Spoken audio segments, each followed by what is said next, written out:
অসম চৰকাৰৰ ঋণ পৰিমাণ সন্দৰ্ভত শেহতীয়া কিছুমান তথ্য অনুসৰি বিভিন্ন উৎস আৰু সময়সীমা অনুসৰি বিভিন্ন ধৰণৰ ফিগাৰ্ছ পোৱা যায়। 2024 চনৰ আগষ্ট মাহত বিধানসভাত দাখিল কৰা এটা CAG ৰিপৰ্ট অনুসৰি ৰাজ্য চৰকাৰৰ আউটষ্টেণ্ডিং ডেট 2018-19 পৰা 2022-23 ফাইনেন্সিয়েল ইয়াৰলৈকে 107% বৃদ্ধি পাইছে, যাৰ পৰিমাণ 59,425.61 কৰোৰৰ পৰা 1,23,218.80 কৰোৰলৈকে বৃদ্ধি হৈ গৈছে। সি যি কি নহওক, ষ্টেট ফাইনেন্স মিনিষ্টাৰে 2024 চনৰ ফেব্ৰুৱাৰী মাহত জনাইছিল যে 2023 চনৰ 31 মাৰ্চলৈকে আসাম চৰকাৰৰ সৰ্বমুঠ আউটষ্টেণ্ডিং লাইবিলিটি আছিল 1,15,751.32 কোটি টকা।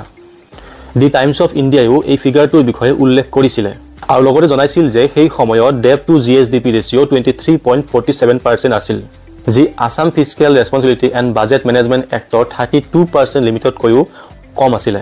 মন কৰিবলগীয়া কথা এইটোৱে যে এজন কংগ্ৰেছ নেতাৰ মতে বৰ্তমান চিফ মিনিষ্টাৰৰ কাৰ্যকালত অৰ্থাৎ 2021 পৰা 2024 চনৰ ভিতৰত অসমৰ ঋণৰ পৰিমাণ 1,52,000 কোটি টকালৈকে বৃদ্ধি পাইছে।